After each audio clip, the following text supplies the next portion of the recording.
So good evening, one and all. My name is Jeremy Travis. I am privileged to be the president of John Jay College of Criminal Justice, and I welcome all of you to this very important panel discussion on the issue of migration. We are delighted and honored to have the opportunity to host this discussion here at John Jay tonight. It really is very much in keeping with our interest in issues that affect the world, particularly from a security and human rights point of view, and there's probably no issue that's as elevated in importance and in complexity as the issue of migration. So the idea that we're having this discussion here at John Jay is really fitting for the mission of our college. I'm going to take a moment for an unabashed commercial announcement. Sort of, who is John Jay College? Just people come here and they say, I've never been here before, I don't know who you are. Here's 30 seconds of who we are. John Jay College, liberal arts college, doctoral programs, master's programs, 15,000 students study here.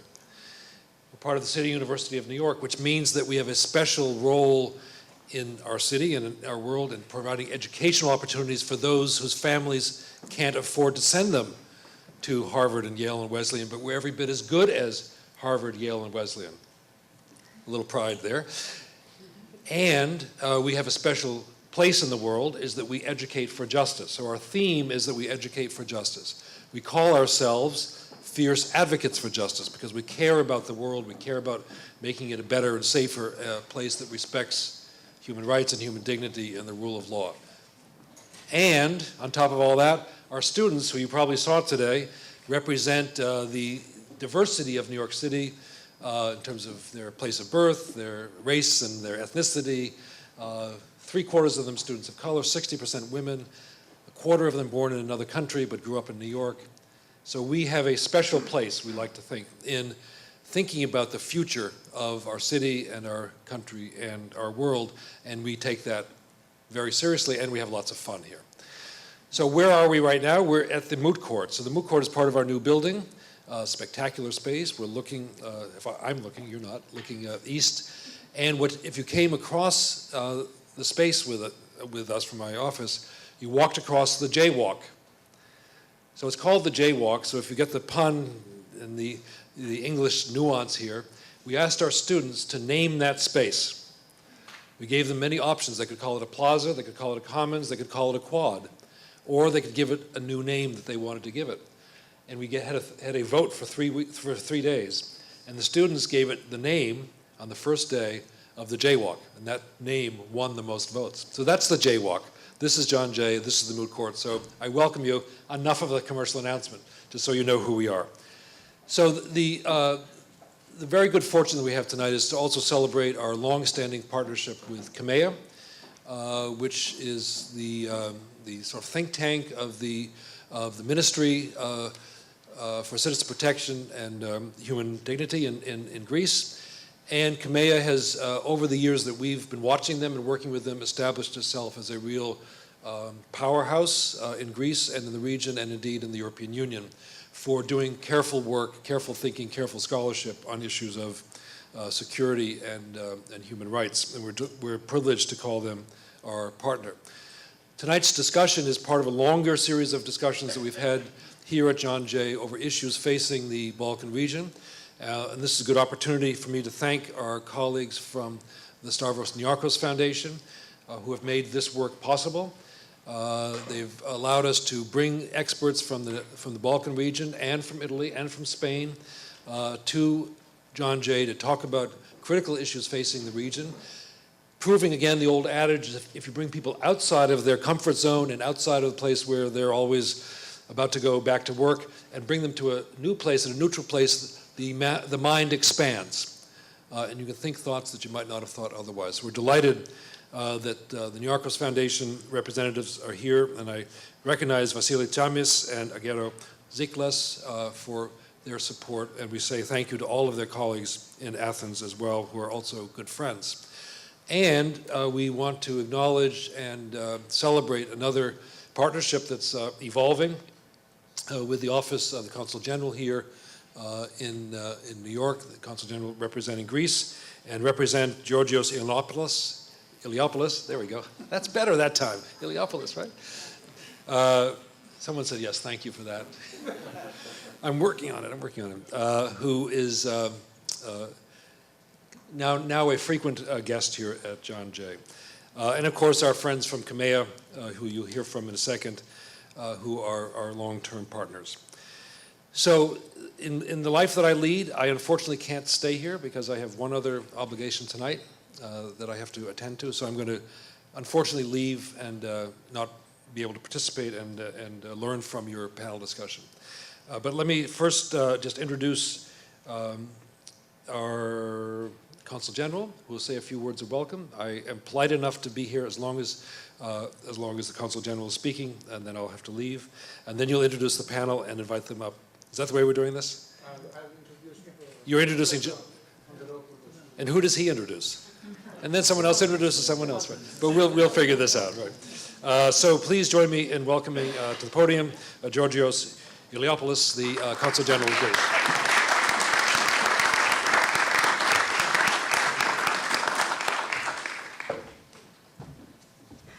This is called burden sharing. I'll introduce Professor Andreopoulos, and he will take the lead.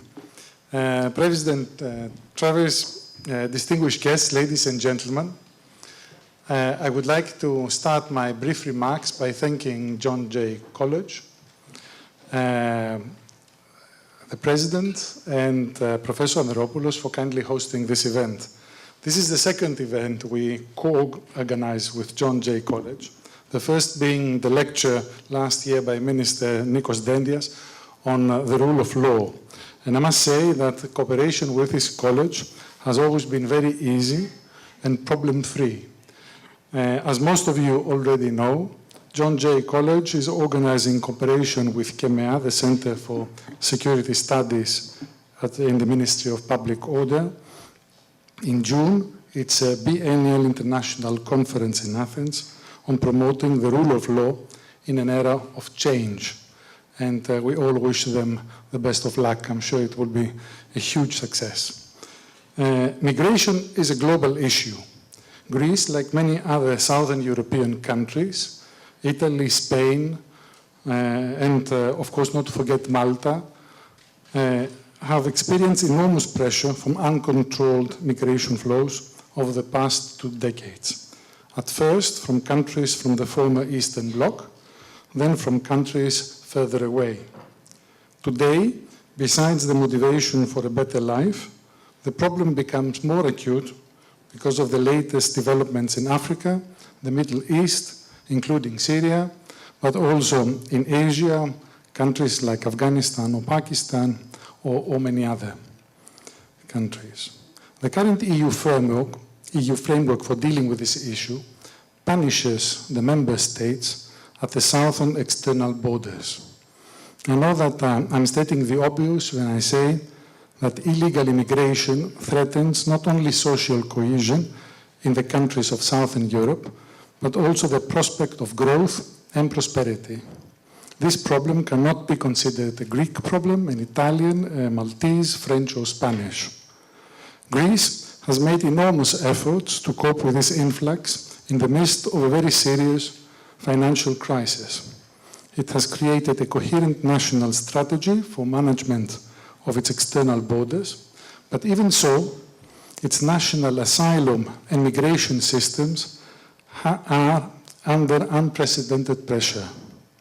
And although the progress is undeniable, no one can claim success in dealing with a problem that is related to human suffering and struggle for a better life.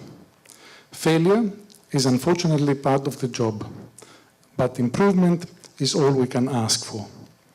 To give you only an indication, an example, since 2002, more than 1 million illegal immigrants have been arrested by the Greek authorities. And this number refers only to those that have been arrested. Unfortunately, even within the European Union, there are countries, not only in the north, that because of their geographic location alone, feel immune to this very European problem. Not only they seem somehow to believe that their societies are entitled of a sort of buffer zone, but they also fail to extend their solidarity to those member states that find themselves overburdened. On the other hand, there are also countries that facilitate this modern slave trade because they refuse to assume any responsibility towards tackling the problem. And in some cases, also because the whole industry has proven a very lucrative one.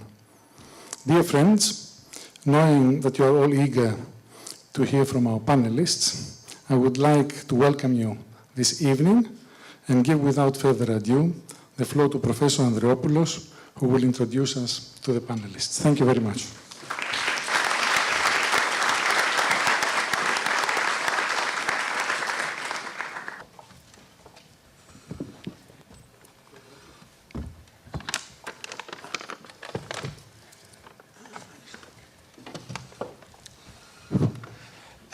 Good evening. I would like to welcome you all to this high-level panel discussion on a very critical issue area of migration.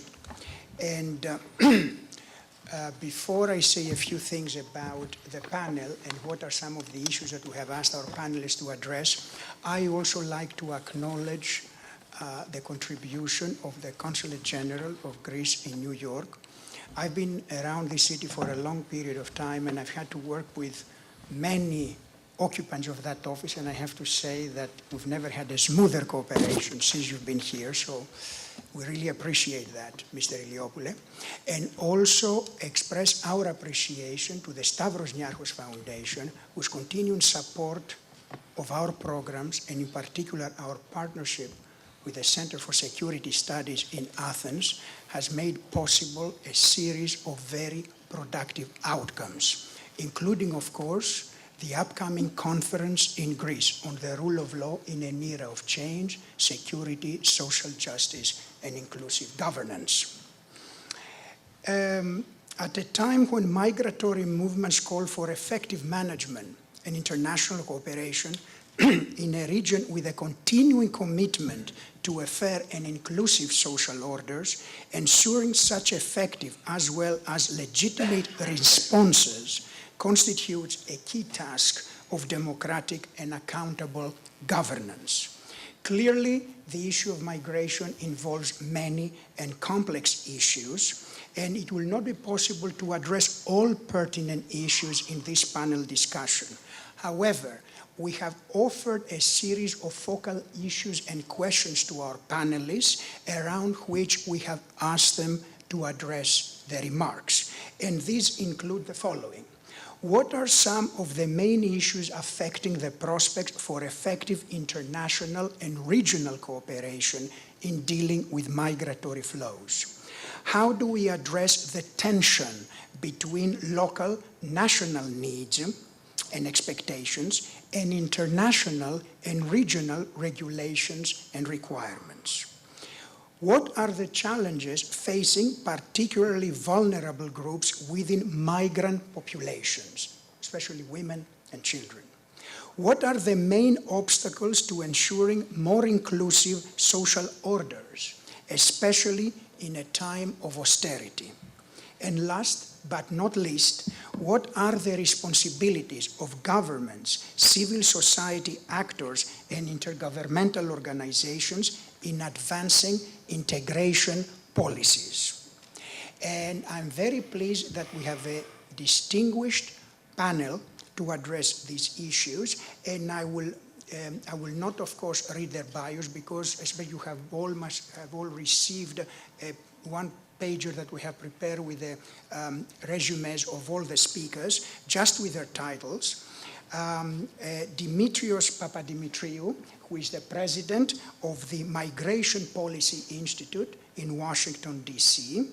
Then he will be followed by Ambassador Ioannis Vrailas, Deputy Head of Mission, European Union Mission to the United Nations, and will be followed by Ambassador Inigo Lambertini, Deputy Head of Mission of the Permanent Mission of Italy to the United Nations, and will conclude with Mr. Vassili Chamis, who is Chief Operating Officer of the Stavros Niarchos Foundation. I also want to mention here that after this panel discussion is over, we are going to have a reception in the Justice Squad, which will also be accompanied by a photo exhibition of the important projects that the Stavros Niarchos Foundation is supporting in Greece in order to alleviate the effects of the economic crisis. So that I hope all of you will join us for the reception and the exhibition. So once again, thank you all for being with us this evening. Without further ado, I'll give the floor to Dr. Papadimitriou. Thank you.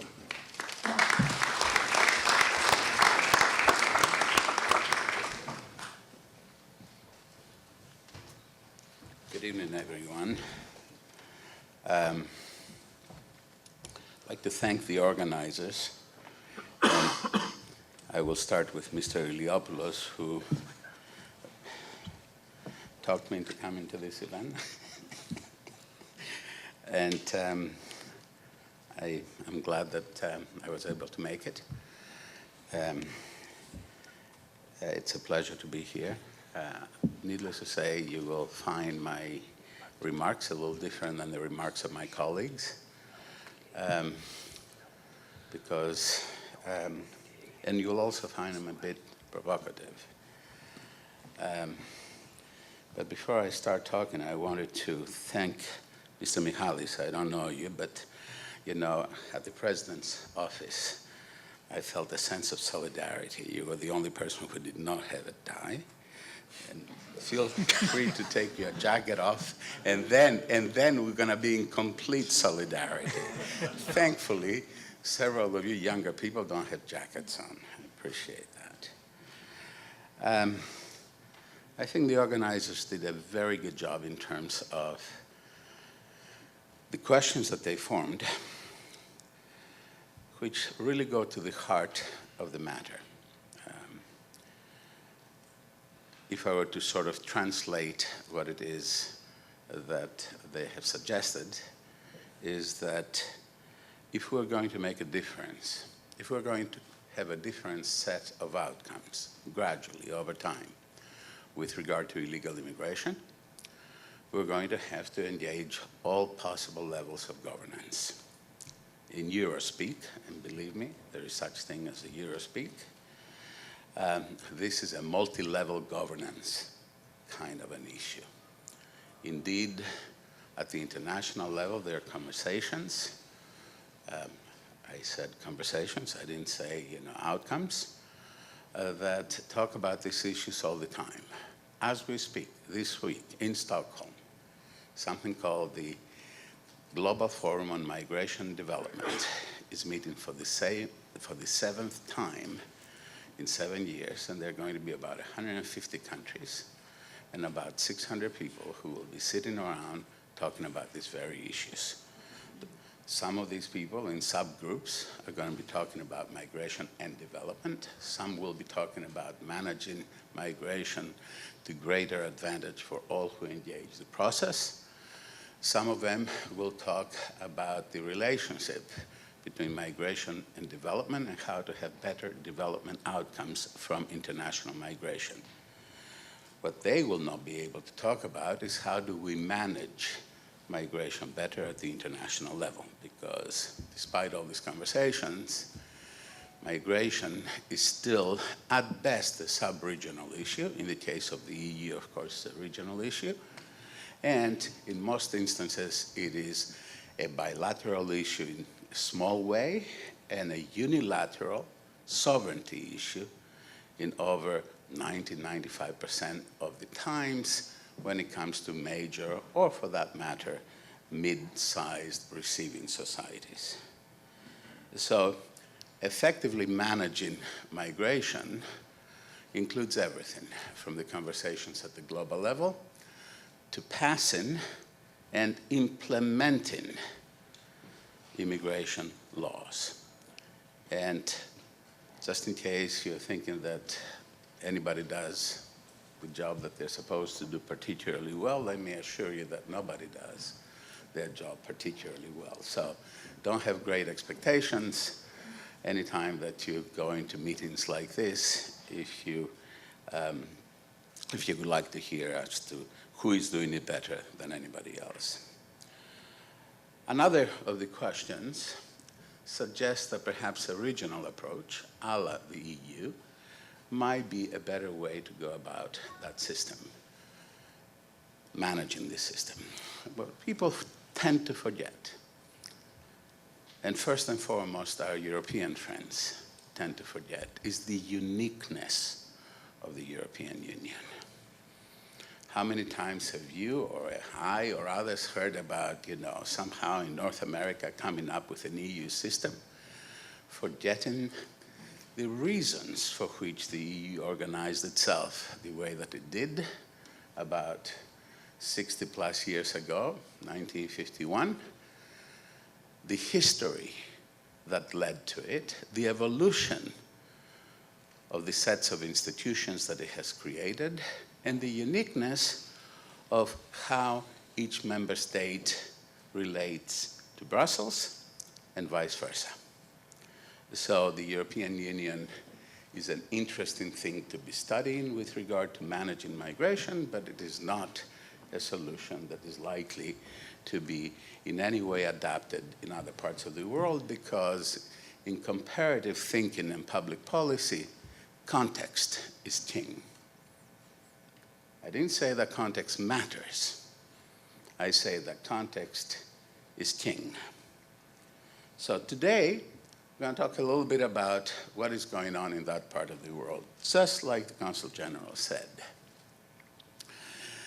The southern parts of Europe have come under, let's say, organized pressure. If you ask an average person in the street, in many places around Europe, what you're likely to hear is the kinds of things that you're also likely to hear in this country.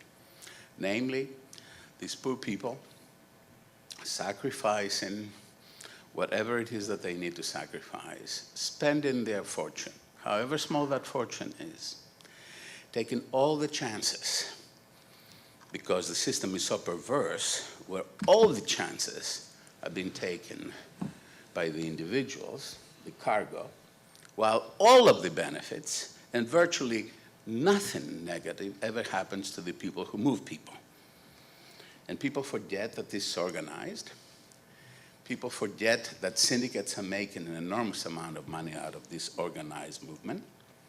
People forget that once a country comes under systematic attack, as Greece did in the, let's say, about 3 years until about a year or so ago, and Italy, and particularly the southern part of Italy, has come under the past year, and so has Spain, that just about everything that you talk about in nice salons or in courses at fine universities is not all that terribly relevant. Because when you come under attack, you basically have your public clamoring for taking measures that in more regular circumstances you wouldn't be taking. The challenges that many of these countries face when they do come under systematic pressure by smugglers and their cargo are essentially what you would imagine. More controls, spending much more money to try to manage the flow after people have come in, and simultaneously coming under attack, and here the proper word is hypocrisy, coming under attack by their brethren in other parts of the EU, both for not protecting the EU's borders and for not treating the people who make it in well enough. And I assure you, I may be Greek in name. I've written, a ridiculous number of books, articles, et cetera, and I don't think that I've ever written a thing on Greece. So this is not about trying to defend the Greek presidency or Greece itself. It's about trying to understand the predicament that governments are under when they come under systematic pressure. The same predicament, as a matter of fact, that Eastern European countries were under about 20 years ago, 22 years ago, when Germany used to be a main route into the rest of Europe. But Germany is a big country. It is a very well-organized country. It has robust institutions. It has an enormous amount of human capital, and it can spend a very large number of funds in order to resolve issues. And let me tell you how Germany did it 22 years ago. After a 3-year period, 4-year period, in which asylum seekers doubled every year, the same way that happens in so many different countries, 89, 90, 91, 92, from 50 to 102, 102 to 250, from 250 to 450. Germany changed its constitution to make certain that people would not think that they can get by simply by making it into Germany. In addition, Germany was the protagonist in creating something that is called the Dublin Convention. It is now in its 4th iteration, that basically forces the countries from within the European Union that are the entry points into the European Union, through which asylum seekers go and find themselves in the country of their preference, because it's not just that the flows are organized, they're also organized in order to get to a place that the asylum seeker wants. You know, last time I looked at asylum, and people who are fleeing for their lives, they didn't choose where they wanted to go because, presumably, the only thing that they wanted was to be saved. So Germany was able to create a set of systems that gradually reduced dramatically the number of asylum seekers that it got.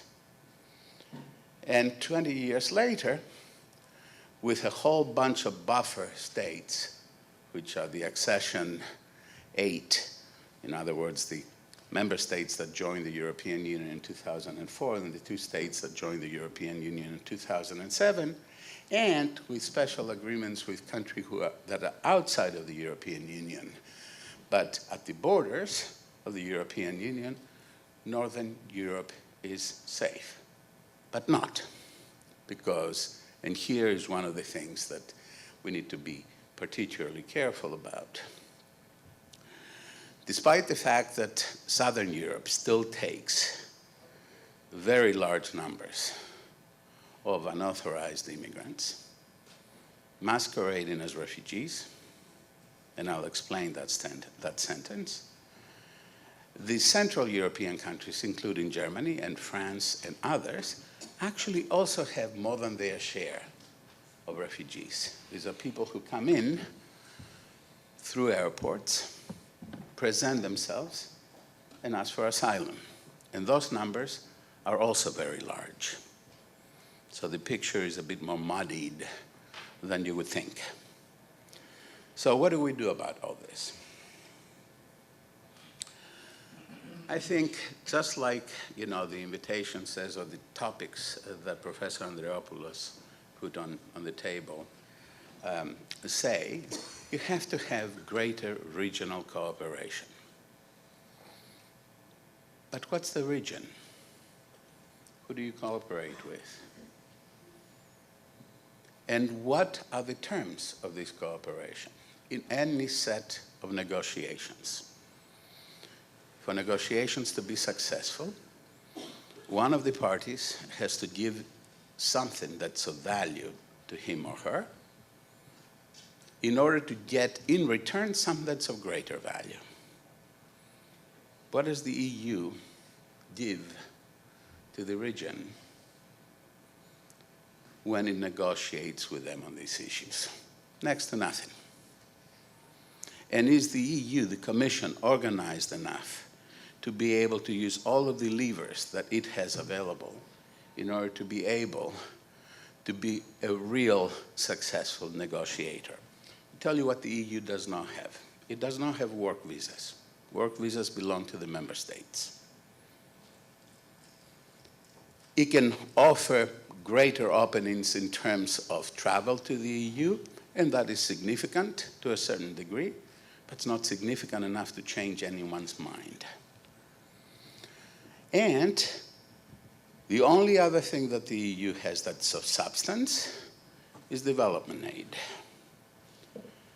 But development aid, the people who do development aid do not want to tie the aid to behavior of both sending countries and transit countries on a topic that most high politics types consider not significant enough. As a result, most of the agreements that take place within the region are not really observed. So what we have is essentially a situation that is not managed, and under the current set of circumstances cannot be managed well enough on the part of the European Union and its institutions. So these folks come in. Sometimes, a few thousand at a time, sometimes one at a time through airplanes. What does the state do? Well, it has to try to figure out who is who, because identity is a game that everybody who is trying to enter and stay in the country is playing. They throw away their identity documents, they throw away their passports, so it's next to impossible to find with any kind of certitude as to who these people belong to, what country they come from. And very quickly, a country has to determine who has a legitimate asylum claim. Let me give you the data, because Greece has had one of the lowest asylum recognition rates in the world, less than 1%, but now it's going up, under pressure by the other governments in the EU.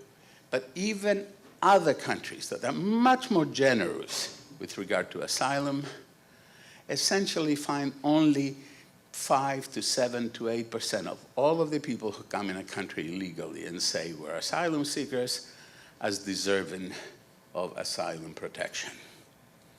So you have about 93%, let's say, left. From this 93%, countries in the European Union and the United States, because we're all, progressive countries, trying to play not only with the rule of law, but also trying to give a benefit of the doubt to some of the people who come as part of these flows. There's a certain proportion that we like to protect for additional reasons that are not part of an international agreement that we have called the Convention, the Refugee Convention of 1951. That's another what? 10%. 15%, 20%.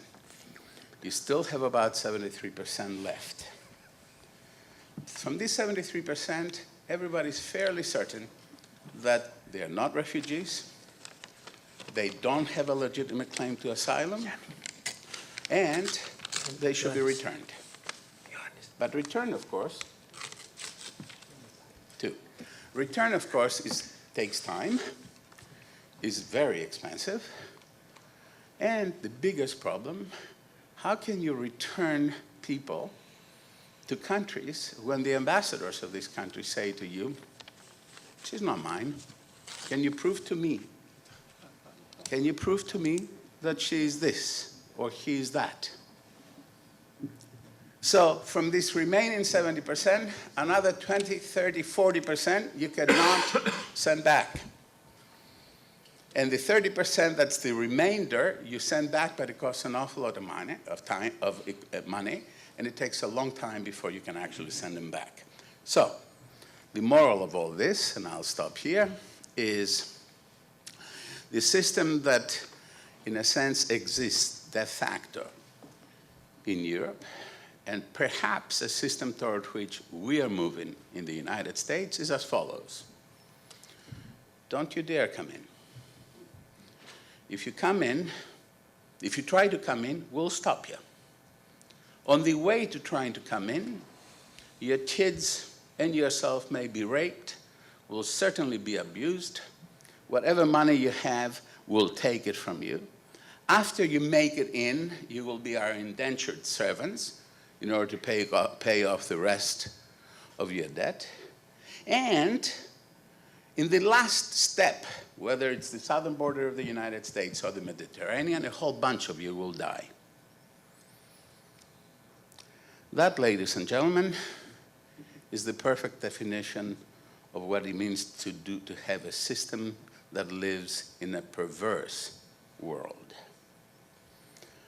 But what is even more perverse than that? You basically look at them and you wink, but if you make it in, you're pretty much safe. Thank you very much.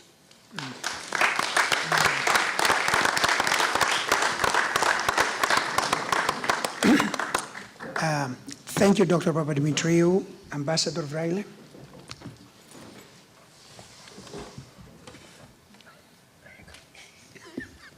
Well, thank you very much. It's an honor to follow up on an authority on the matter like Professor Papadimitriou, and I'd like to thank my good friend, the Consul General, George Iliopoulos, the new professor, for giving me this, this opportunity. And I'm also sorry that I have jinxed your problem-free cooperation between the two, because one of the panelists who I had introduced seemingly lost his way. So sorry about that. They stopped him at the border, probably. Probably, right. He's Mexican. So Yeah, that's why I said it. That's why I said it. Anyway.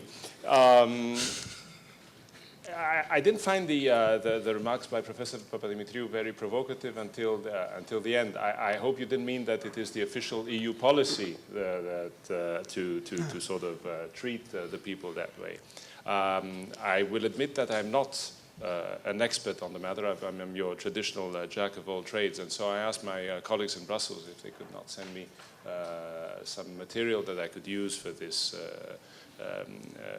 presentation, and this is more or less what I got, which I tried to sum up. I was looking for a good definition of what the EU tries to do. What's the definition of the EU migration policy? And the best I could come up with was we're trying to promote two things.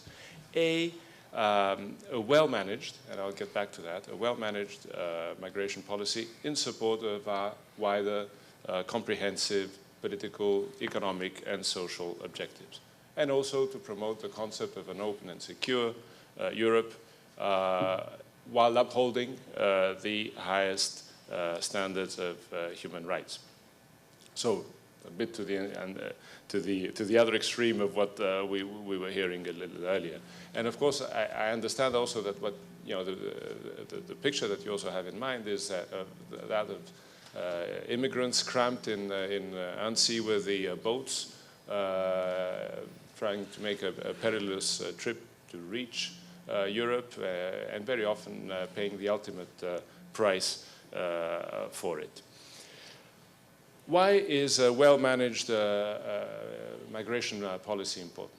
A well-managed migration policy is one that raises revenue, that supports businesses, that creates jobs, that allows for the transfer of skills, of technology, of ideas, that promotes investments, that promotes trades. One that is good for the originating country, for the recipient country, for the immigrant, and for his or her family. Everybody, it's a win-win situation in the ideal world. In the non-ideal world, where you have a poorly managed migration policy, and very much along the lines that we heard earlier, there you have usually people who leave their countries of origin out of despair, who fall prey to illegal traffickers and organized crime. If they do make it to the recipient country, again, they're faced with all sorts of difficulties. They may be seen themselves as a source of social tension and instability. And at the end of the day, instead of acting as a bridge between the originating and the recipient country, they become even a source of tension at the international level. Now, what are we trying to do to have a well-managed migration policy? I'll mention the areas just that you have an idea of how wide the issue is and how many efforts need to be made on so many different fronts. Schengen, I think the importance cannot be overstated as a space which allows both for mobility in between its members and for developing the concept of external border. We also have, again, in strengthening this concept of common border, the European Agency for the Management of Operational Cooperation at the external borders of the member states of the European Union. It took me about 20 minutes to memorize this. It's Frontex, basically, which I think you know is a term which you're more familiar with, and where they, again, for instance, the external border surveillance system and the visa information system, which links the consulates of the members of Schengen around the world, but also all the various border crossing points at the external borders. You need to have a common European asylum system, and Dublin, of course, is part of it, with its faults and weaknesses, which were rightly mentioned. In managing the regular migration, there's directives which deal with the EU Blue Card, that's for highly qualified workers. There's the Single Permit Directive. There's the Long-Term Residence Directive, which allows for people who have been staying in EU countries to then be able to stay a little without more difficulties. Now, during the Greek presidency, there has also been some good progress on seasonal workers and on what is referred to as intra-corporal transfers, meaning that companies who have offices around the world and want to send some of their people in a European country can do so. In tackling irregular migration, you have the EU anti-trafficking coordinator of the Commission, and there's of course the issue of returns. There's a return directive which sets the standards and the procedures for the members on how to deal with this. There's an important financing aspect. There's the European External Borders Fund, which helps countries deal with the various aspects. And there's also a return fund. And then there's the relations with the outside world. The European Union participates in all the various discussions on the international level. I agree that they do not produce much, but we are a main actor. We promote a dialogue with third countries. The global approach to migration is seen as a complementary tool to the common foreign and security policy and to our development cooperation policy. And it's something that we promote in our relations with third countries all the time. We invest a lot in trying to strengthen political and economic stability in those countries, including in our immediate neighborhood, both southern and eastern. And indirectly, I would argue, in response to what the professor said, that all our efforts that we do on the humanitarian front, we're the largest humanitarian donor. We are the largest provider of development assistance. We always advocate democratization and respect of human rights in the third countries, and also our crisis management operations and missions. All that helps, in a way, a well-managed migration in the sense that the less instability you have around the world, the less people will want to leave under the conditions that we know. Of course, all this is in the ideal world. What are the challenges? One main challenge is, as I said, is in everything that I pointed out. There's so many areas, there's so many fronts that you need to focus on that if one were in charge of the issue, he or she wouldn't really know where to begin. There's an institutional problem. You all know that the members of Schengen are not all members of the European Union, and vice versa, not all EU member states are members of Schengen.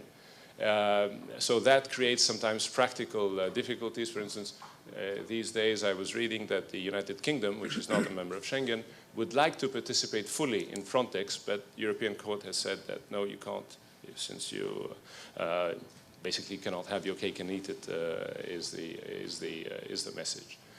And there's of course a dichotomy between, on the one hand, the need to promote effectiveness and efficiency, avoid duplication in today's world and with more limited resources, and on the other hand, countries feel still that these issues of visas, external borders, are very much linked to their sovereignty, and so that's another area of difficulty.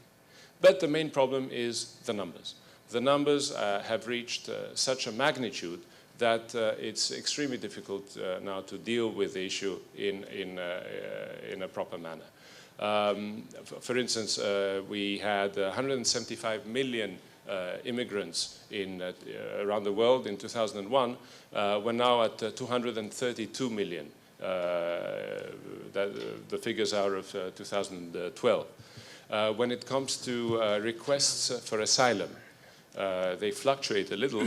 We were at 435,000 in 2000. We went down to 200,000 in 2006. Last year we were at 336,000. This year we will be reaching record levels. And every year about 500,000 illegal immigrants are apprehended in the European countries. So that by itself creates a major difficulty. The second problem is those numbers will not go down anytime soon. We live in a globalized, interconnected world. A lot of people would like to come to Europe in any case, aiming for a better life. But you've got crises and conflicts, as George said, in Syria, in Afghanistan, in Pakistan. You've got humanitarian catastrophes. A couple of years ago in the Horn of Africa, there was a famine. You also have environmental degradation in the Sahel region. So a lot of people are looking for a way out because they simply cannot find a way to live.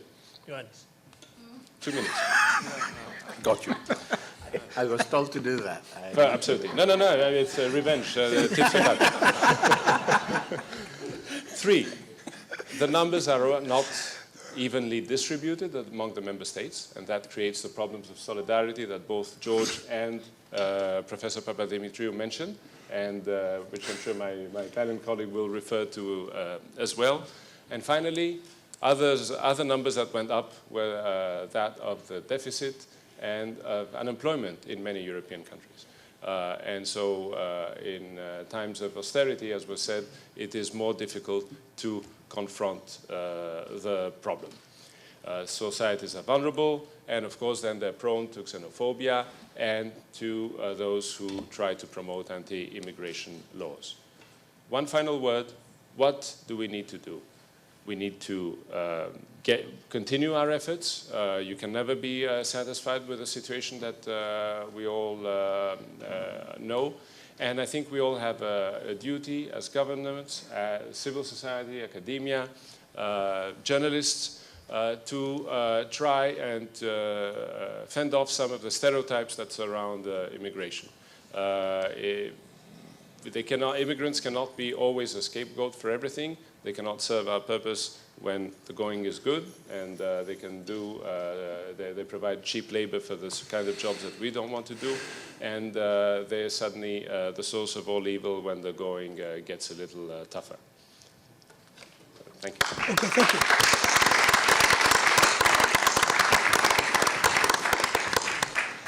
Thank you, Ambassador Vrala, to disabuse you of the notion that there are too many Greeks on this panel. Ambassador Lambertini. Okay.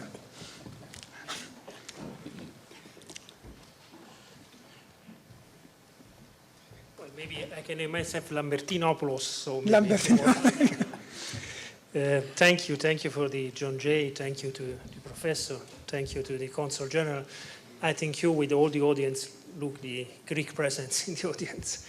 I would like to start thinking to a meeting on which I participated 2 weeks ago, more or less. It was a meeting in the permanent mission of Switzerland to the United Nations with the special representative of the Secretary General Ban Ki-moon on migration. Because one of the discussions that is ongoing in the United Nations is migration will be one of the problem and goal of post-2015 agenda. But I don't want to elaborate on this, but just to say to you something that happened during the meeting. It was a meeting during a luncheon meeting at the Switzerland mission, and the Switzerland ambassador served us pasta. That, of course, as Italian, I was very happy to have this pasta. But it also brings me the attention to the fact that if you actually, here in New York, you can eat an excellent pasta, and I can say Buenos Aires, Sao Paulo, Toronto, Athens, Frankfurt, and over and over and over, is because we have years and years of Italian migration in the world. So migration as such is in our blood. The difference is that, coming back to the meeting, after the presentation ended and the Q&A session was open, there were 6 countries who raised their flag to speak. Egypt, Morocco, Turkey, Greece, Italy, and Malta. And this is because actually why we are also here today, because migration is a worldwide phenomenon, as the Professor Papademetriou explained us. I received a report from our ambassador accredited to Capo Verde that the government of Capo Verde just appointed the minister for illegal migration from Africa, because Capo Verde is a relatively successful history in Africa. And so you have migrants from Western Africa that go to Capo Verde. But the magnitude of the problem, and if I can put this way, the tragedy that is happening in the Mediterranean, maybe it's with no precedent at all. This meeting came very suddenly timely, because, for instance, 2 days ago, there was another incident close to the Libyan and Italian part of the Mediterranean. There are estimated 400 deaths in this incident, a lot of kids. Our Prime Minister, Renzi, of course, we are in the middle of an electoral campaign, but yesterday said it looks that Europe is keen to save banks, but it's not keen to save kids. Because this is the emotional situation that the last years, and the migration of the last year bring to my country. We have known decades of migration. We started with the Balkans as the Greece, as the other country. But was a different type of migration. Was basically a migration of people that decided to went to Italy or Greece or other countries to stay in that country. The great majority of them stayed, and most of them has successful history. Some of them has criminal histories, but at least was a more normal or more usual migration, as we as Italians, we knew in the past. The current situation is different in the Mediterranean. First, because the people who arrived in Italy, in Greece, Malta, Spain, in the great majority, they do not want to stay in our countries, but they want to move northern. And this brings the European dimension of the problem. Second, the great majority of them arrived in our countries throughout criminal organization. Third, this criminal aspect of the migration increased a lot in the last 2-3 years because the so-called Arab Spring actually destroyed some states, and I'm referring as Italian particularly to Libya. Of course, Gaddafi was not a right man, but if I can put in a very unofficial way, was our not right man. We had agreement with him, we paid him, but there was someone that was possible. I mean, if you use the phone, someone on the other or the other part of the Italy of the sea respond to the telephone.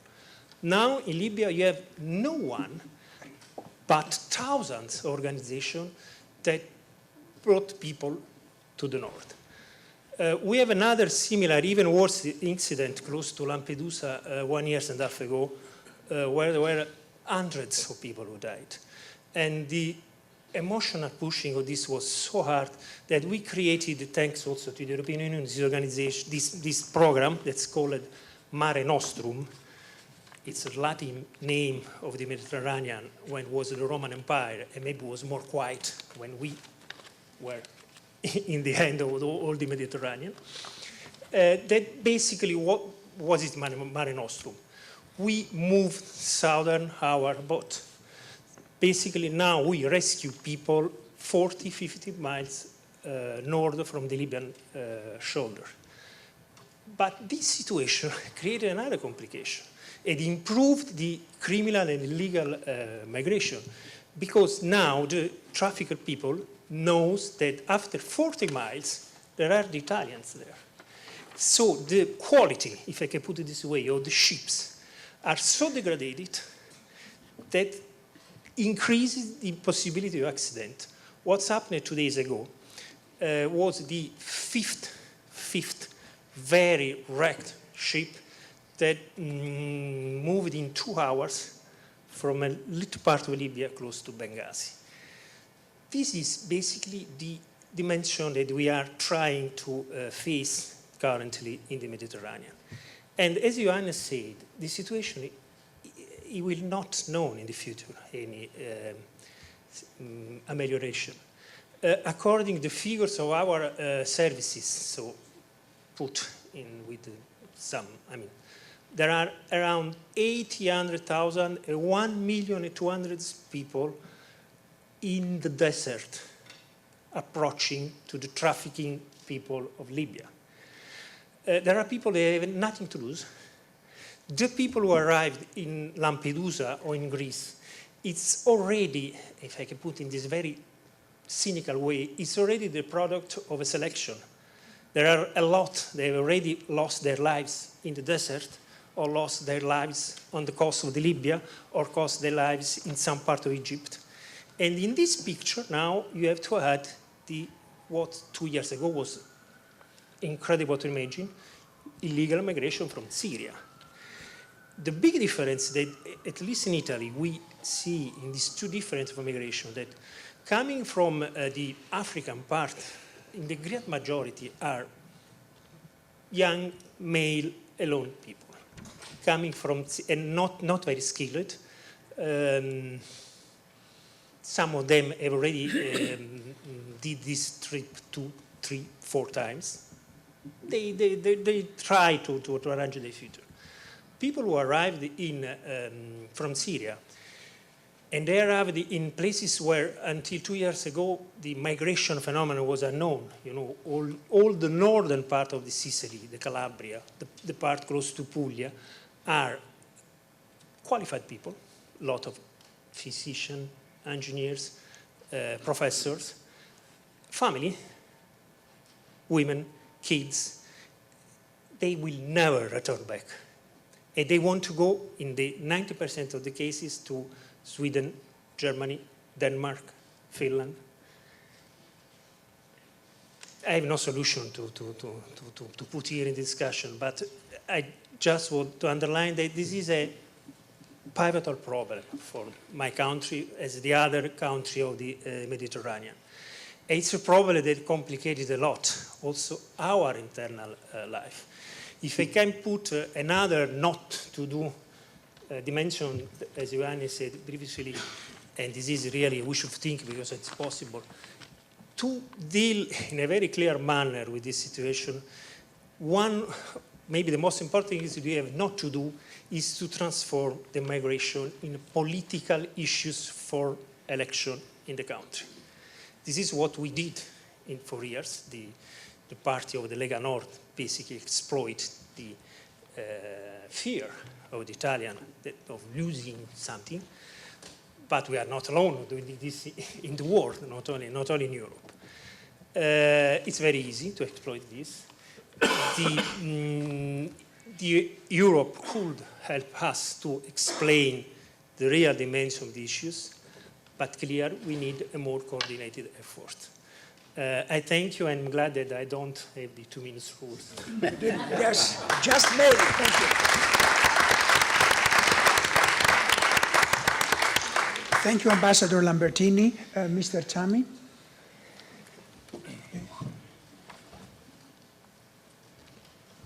Dr. Andropoulos, John Jay College, dear ladies and gentlemen, thank you very much. I'm in this very fortunate position to close a parenthesis here with a ray of hope, a ray of future, a ray of some hopefully a bit positive tone in this kind of desperate situation that we're all facing.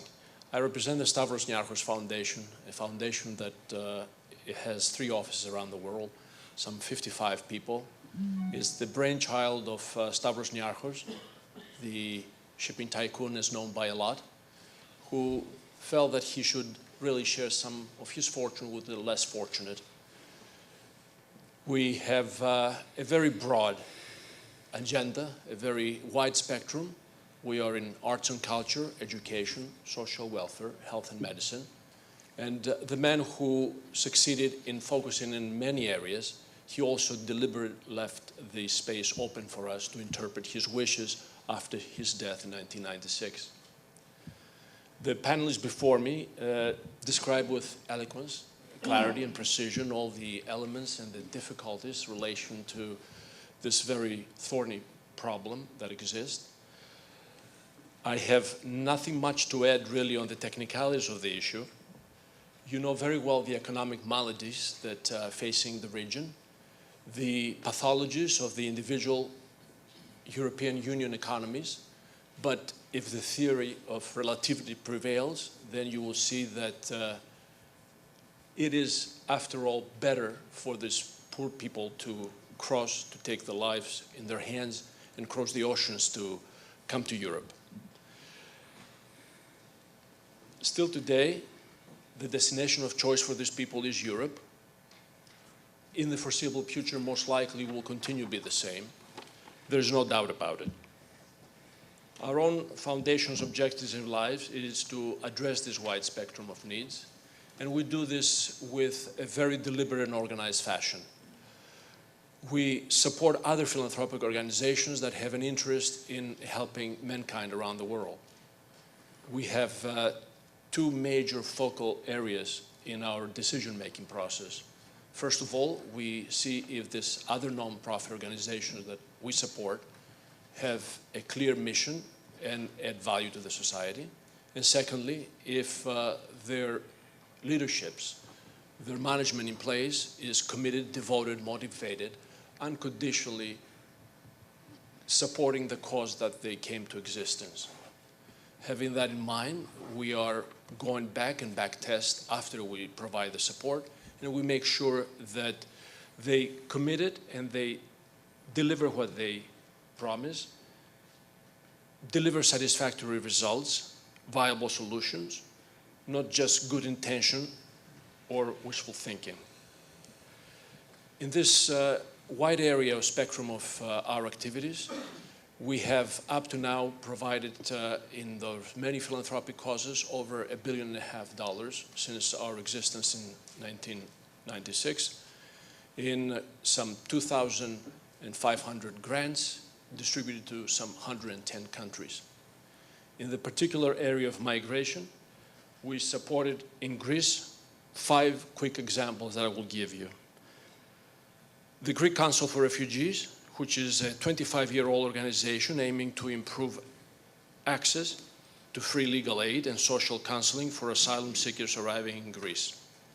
This program involves the provision of legal aid, social counseling at reception and detention centers outside Athens, and especially at entry and exit points, placing emphasis on the difficult area of Evros River on the border of Turkey. This is the largest non-governmental organization in Greece, exclusively dedicated to addressing refugee issues. We support an organization named Praxis. This is a non-for-profit which offers a wide range of general, dental, gynecological health services for immigrants and underserved populations, as well as medications on both Athens and Thessaloniki, the two biggest cities in Greece. The organization continues the work of the Greek arm of Médecins Sans Frontières, which has been continue supporting in many other aspects the global community. This program also includes street work for immediate medical support and advice to these sensitive communities, including the well-known Roma populations in Greece. We also assisted the Doctors Without Borders programs. Here we aim to provide much-needed medical and psychological support to migrants and the 4 main detention centers of Greece, including the exit points of Igoumenitsa and Patras. Doctors Without Borders in Greece was founded in 1990, and since then has attracted more than 450 workers, most of them doctors, administrative personnel, and logisticians, providing services to some 40 countries around the world. We also provided financial support to the Greek Forum of Immigrants. This program purpose is the social integration of second-generation immigrants, focusing in the particularly vulnerable age of 16 to 25 years of age. Furthermore, the program is offering Greek citizenship to second-generation immigrants and the legal support to achieve that. We have extended grants to the Greek Council for Refugees, which operates a non-stop refugee reception service center where refugees have access to informational material, legal counseling, and other general services. These services focus on simple legal counseling, advise on accommodations, medical care, or other social issues, as well as the prevention of material assistance such as relief packages. Finally, the United Nations High Commissioner for Refugees, it was a recipient of our own support. This organization needs no introduction. We support an educational program to promote tolerance, respect, peace, democratic discourse, and the prevention of racial prejudice. The program is addressed to young generations, educators, parents, as well as general public, and aims to intervene in 3 ways: training teachers and educators, raising student awareness with educational programs, and finally engaging parents' associations as well as surrounding communities. The plan is carried out through the use of specialized workshops and seminars focused not only in Athens and Thessaloniki, the 2 major centers, but also Rethymno and Mytilene, key areas where immigration and racism phenomena are observed. The Office of the United Nations High Commissioner for Refugees has been operating in Greece since March of 1952. These are a few examples of our grants offering direct support to this particularly vulnerable population. I shall conclude my presentation by saying that in all the 2,500 grants that we're extending, we're putting as a catalyst, as a demand, as an objective, as an absolutely essential ingredient that the management of these entities, of these philanthropic organizations, provide each grantee unconditioned support, irrespective of their race, age, gender, religion, social status, ethnic origin, or sexual preferences.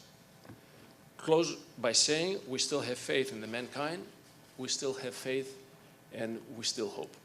Thank you. A brief question so that we can get a chance to have as many people as possible participate in this discussion. Thank you. So, okay, yes. We have a Thank you. mic here. I think I can be heard. Okay.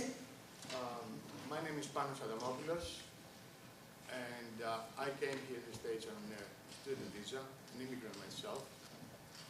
The question is to the whole panel, I don't know if anyone can answer that, but the European Commission, this moment, faces a challenge.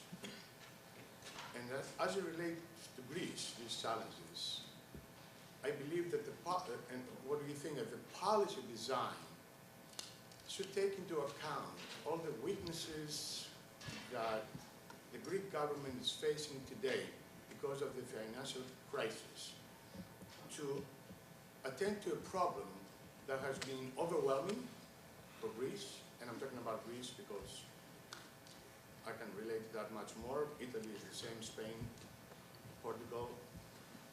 And these policy designs should take that particular challenge into account because the social ramifications on a social policy for that particular country are immense. And I want to ask the panel whether or not the European Commission is taking these policies into account. Thank you.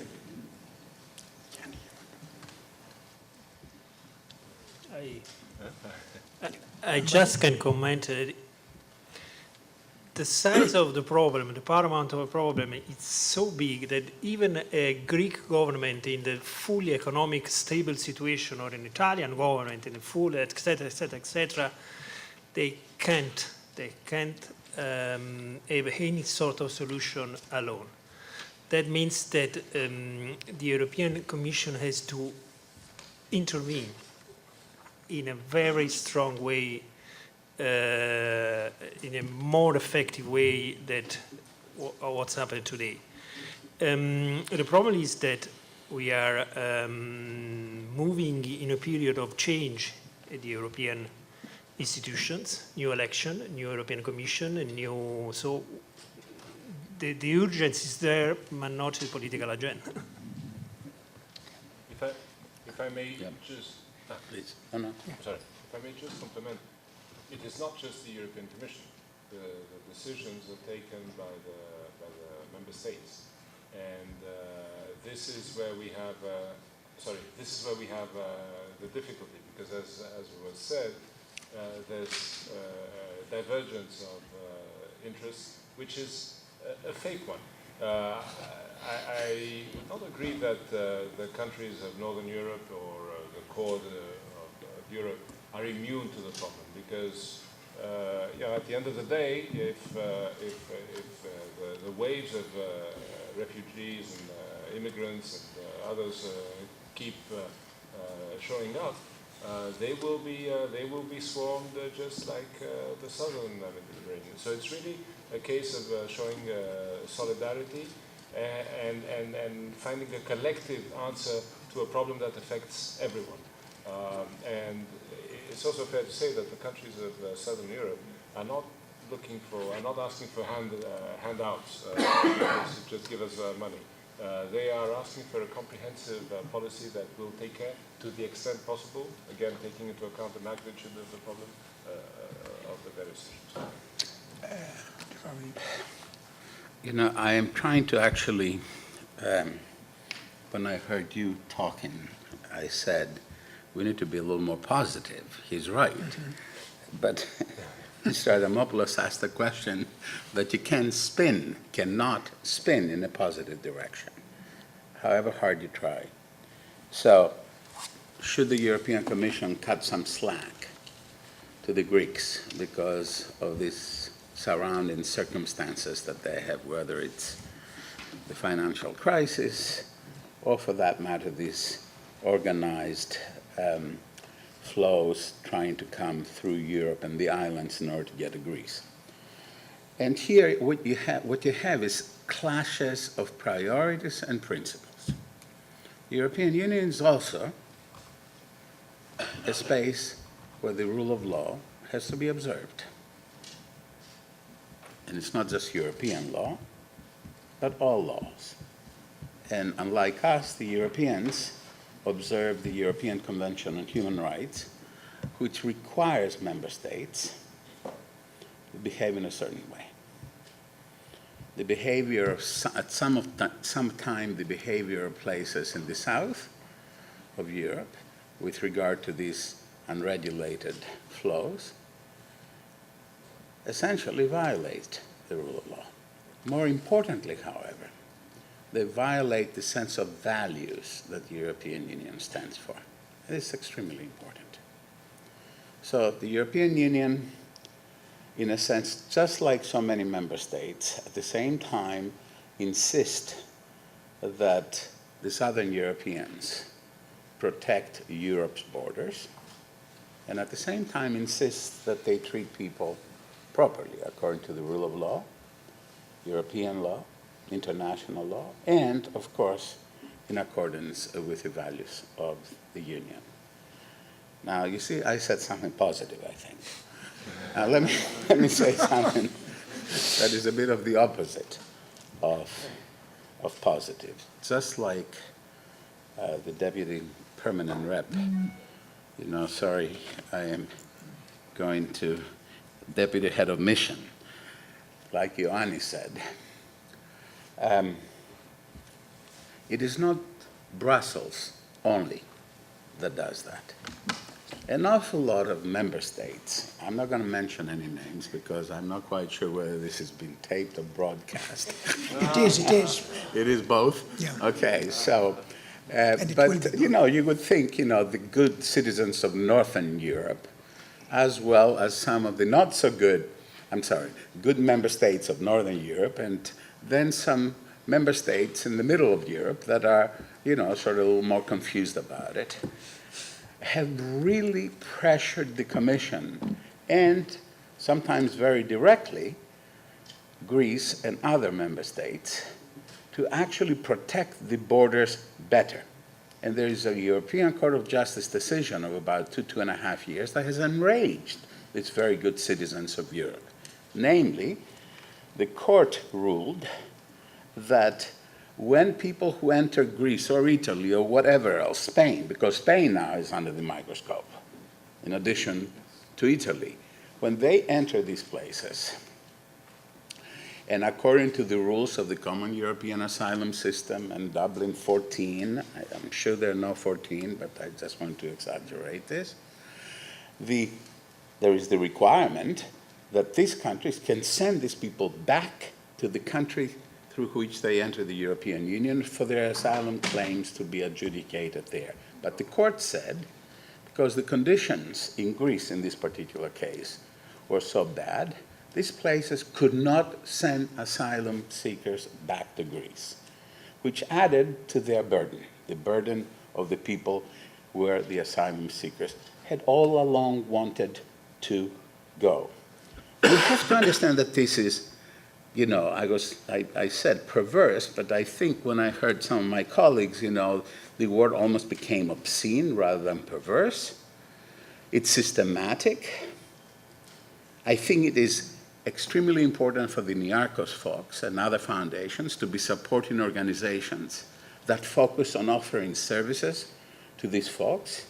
But it is also equally important to know that these are not people who, out of some absolutely having no other opportunities or anything like that, decided to take any chances in order to make it to Europe. These are people with means. These are people who really wanted to improve their opportunities for them and their families, which at a theoretical level, it is important. Don't we all want this for our families? But on another level, we shouldn't confuse these people with refugees. We apply this broad term of refugees, which is a highly, highly specialized meaning, under the Convention of 1951 of the UNHCR.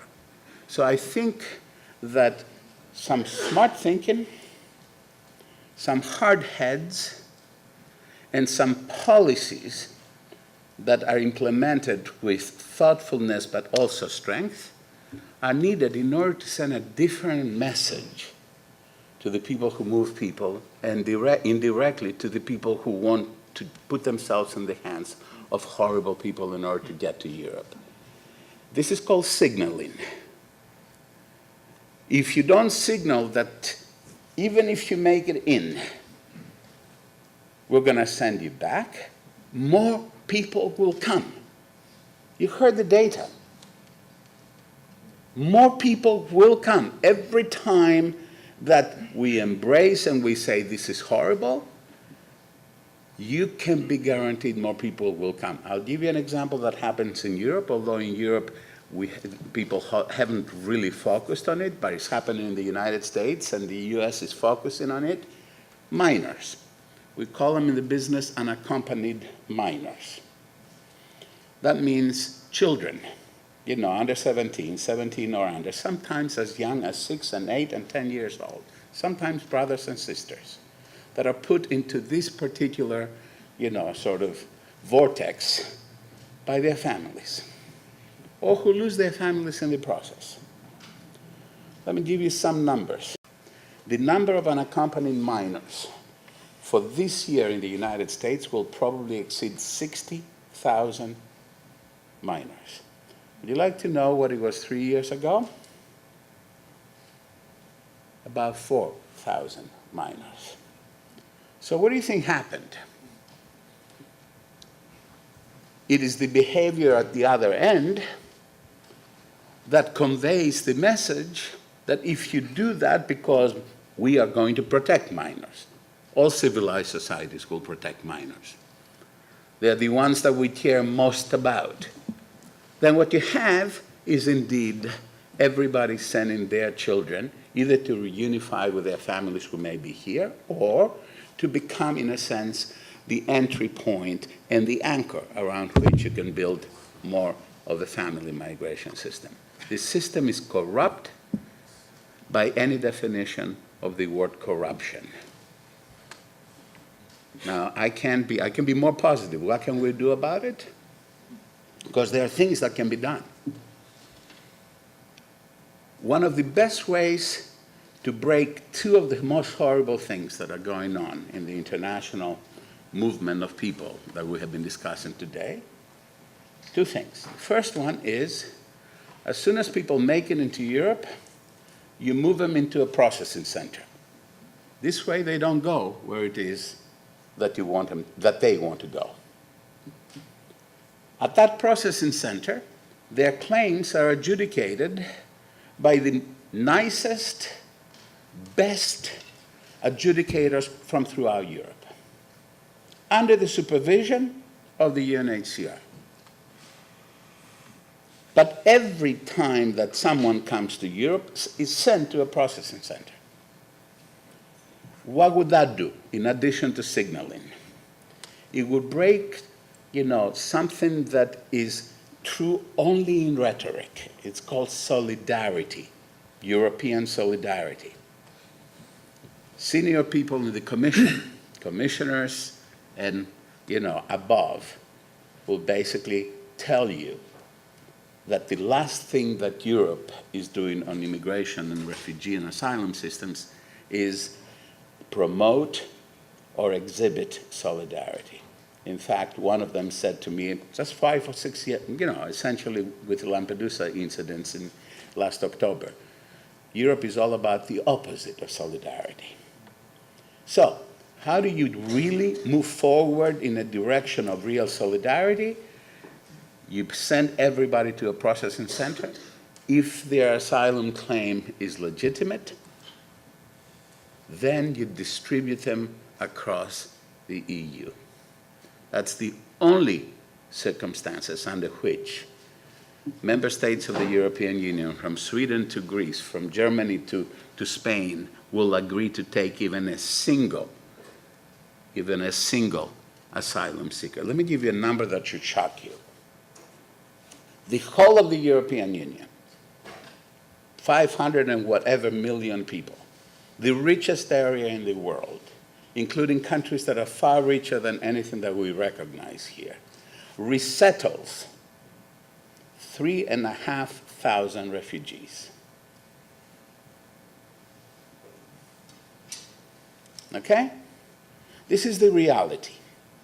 Because when the Commissioner for Home Affairs, whose portfolio is all of these issues, goes hand in hand to the various member states' governments, the ministers that manage this issue, because many of these countries have a minister dedicated to immigration, she comes back with nothing, even from her native Sweden, because they say, I take all the ones that I want to take, who make it to Sweden.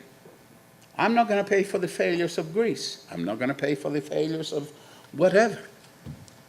So unless you completely turn the problem on its head, you're not going to make any progress. More money you will spend, more people will die. Certainly the syndicates are going to get a hell of a lot richer, and we're going to have the same conversation 3 or 4 years from now. Mr. Chairman, you want to say anything? Okay, there are 3 hands here, I see. Yes, Mr. Nicolas Bornozis. 2 questions, please. I'm sorry, but a lot of people may be very aware of what's going on. I am one of those who is not an expert, so my questions may be very simplistic. The first question is there any system in the European Union that would provide actually financial support to the countries to implement the various policies? And number 2, when you mentioned about sending those people back, would the country where they're coming from accept them? And I heard you saying before that many times these people who cross over come from papers. How do you know when maybe Pakistan is coming from Turkey? Would Turkey accept them back, for example? Would you ever send them back to Pakistan? Okay, you want to take the first part? Yeah. Well, I mentioned 2 of the funds that have been created to deal with the situation. And I have the numbers here. The budget of External Borders Fund, if you look at the sums that have been allocated to Greece since 2007, they amount to 208 million euros. And it's interesting that it was 13.5 million in 2007, about 44 million euros in 2013. And the budget of Return Fund, which I also mentioned, Greece has received since 2008 125 million euros.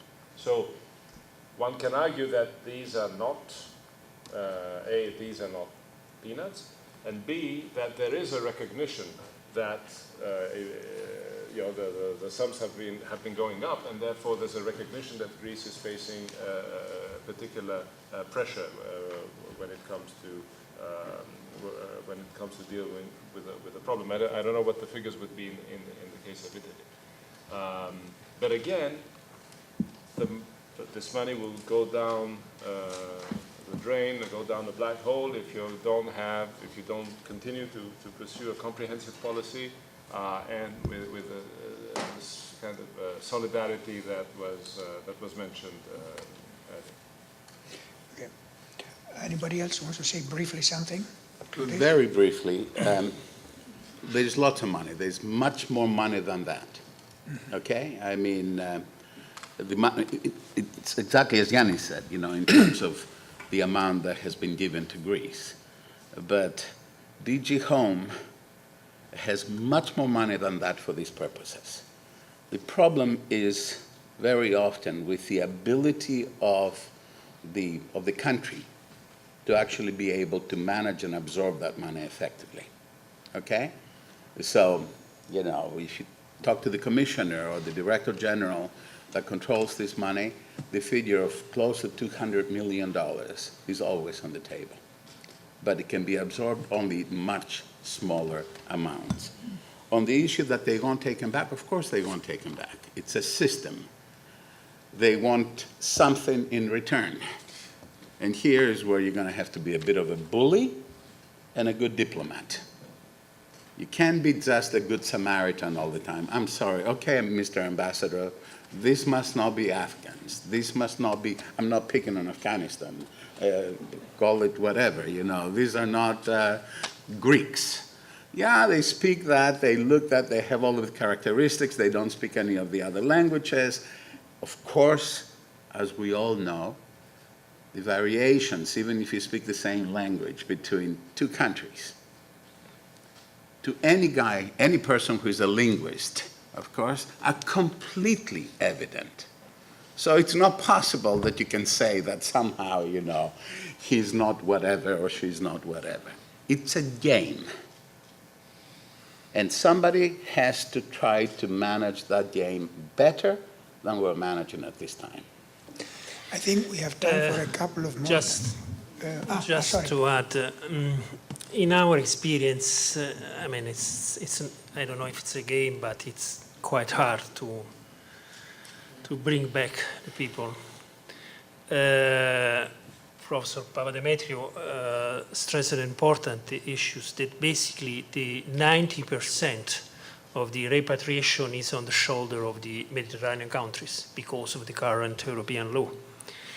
A lot of them, they have no documents at all, they have nothing at all, and they change nationality according to the situation. For instance, now, even if we know that there are very few Libyans that expatriated, when they are in the brink to be repatriated, they say that we are Libyans because you have no effective government in Tripoli, so nobody can confirm if they are Libyans. Or Palestinian, exactly. In the past, the situation worked a little bit better because we made bilateral agreement with a lot of these countries. And this is, I mean, maybe I cannot say this, but this agreement was made on money transfer. This was the only way in which we were able to have an enough workable situation. Now it's over. Thank you. We have time for two more questions. Then we can continue the conversation during the reception. Yes. Good evening. My name is Marcel Gretchen. I'm a human rights and political science student at the college. I have a question to all of you, and is what do you believe are the prospects for the European Asylum Support Office and Frontex to push for reforms of the state of first arrival rule on the Dublin thing? As you know, a concept that has been under human rights debate for some time. Okay. Ioannis. You are the Frontex here. Well, I don't know if I'm the Frontex, but again, it all boils down to the member states taking collectively the same, agreeing on a common denominator. And so far, that doesn't seem to be the case. If you're asking of the prospects, I don't see it happening anytime very soon. Okay. Anybody else? A very quick, EASO, the asylum, the European whatever, EASO in Malta is headed by a particularly able Director General who is thoughtful and he has his heart in the right place. So heart and head are in the right place. And despite the fact that the office is only, I want to say 3 years, I was there at its inception, so I bet it was 3 years ago in the summertime, probably around this time. They're still building. But what they're doing very well is having extraordinarily good modules, instruction modules, in which they train adjudicators from throughout Europe. This way, the objective of the EASO is to have the same outcome in an asylum application in Norway as you would in Greece, as you would in Portugal. And that is a good goal to aim for. Thank you. Yes, last question. My name is Aris Christodoulou. I appreciated the ambassador outlining the new infrastructure at the EU to address the migration problem. I also noted that the EU is frustrated, as are particularly the southern tier countries, Greece and so on. When I went to the EC website the other day, I noticed that 3 countries, Denmark, the UK, and Ireland, have opted out of the EU immigration policy because they felt that it did not fit their national problem. Of course, Greece can say the same thing and opt out, but of course it would lose the funding, and it hasn't done so. My question is, has there been anything as an experimental result that has come from this experience of the three countries, where they specifically wanted to get away from the E framework and put their own framework in that works better in some regards than the EU process? It's difficult to say, because if you look at the geography, the comparison could have been made if geographically they were part of Southern Europe and they were facing the same pressures on their reception centers, on their asylum capability that the Southern European countries are facing. Because of their geography, and especially the United Kingdom and Ireland, I would have wanted to see them in case there was, God forbid, a huge crisis here in the United States, and then you had boats, trying to cross the Atlantic and showing up on their shores. But that is not happening. It's a lot easier for them to control. Now, having said that, I remind you that, as I mentioned, the United Kingdom would like to participate in Frontex because it sees that it is, as I said, not immune. There are issues related to counterterrorism, to cybercrime, to organized crime, and that can permeate the whole of Europe. But they do not feel, of course, the same pressure as the others. It's the second wave of migration. Right, and they leave right. the southern tier. Right, but who was it? Was it George who mentioned that there's a buffer zone in? Or basically, we are looking for wave of Vikings that decide to immigrate. The rules in Denmark are very, very, very strict. Yeah. Yeah. They can have them in detention for 10 years if they enter illegally in the country. And their children, even if they are born in the detention camps, are not allowed to go to school. That's good signaling. They have a very The signal. That's unmistakable signal. Yeah, definitely. Yeah. Any last minute comment? Of course, the discussion, as I say, will continue during the reception. Now, this brings us to the end of the at least the end of the formal session here, and I hope that you will join me in thanking Dr. Papadimitriou, Ambassador Vrailas, Ambassador Lambertini, and Mr. Tsamis.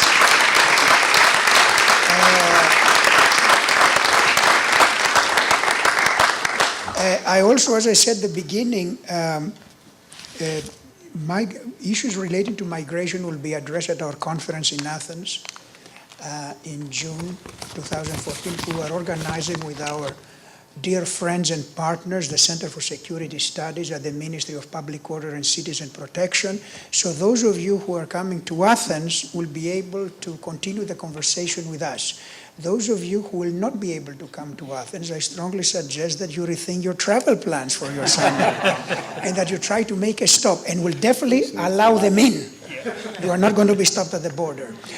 I would like, before we close, to thank, and at the risk of sounding Hillary Clinton-esque here, for an event like this, it takes more than a village to organize the event tonight. So there are many people and entities that I would like to acknowledge in closing, in addition, of course, to the Consulate General, our partners in Greece, KEMEA, and the Stavros Niarchos Foundation, the Office of the President, and Lisa and her team for all the work. And Lisa, I promise you, at least for a couple of days, we'll not have 10 phone calls a day, back and forth, okay? At least for a couple of days, get a break. Also, Jane Rosengarten and her team at Marketing and Development for all the work, as well as our own staff at the Center for International Human Rights, Aferdita, Catherine, Marina, and Nico. Nico, you are playing many roles here today. Anyhow, and so let us continue our conversation. Please join us for the reception. Food for thought will be followed by just food and maybe some discussion. And of course, we'll have also a chance there to see some slides with the wonderful work that the Niarchos Foundation is doing in Greece. And I will ask Mr. Chamis to say a few words there. So please join us for the reception. Thanks again for being with us this evening. We really appreciate it.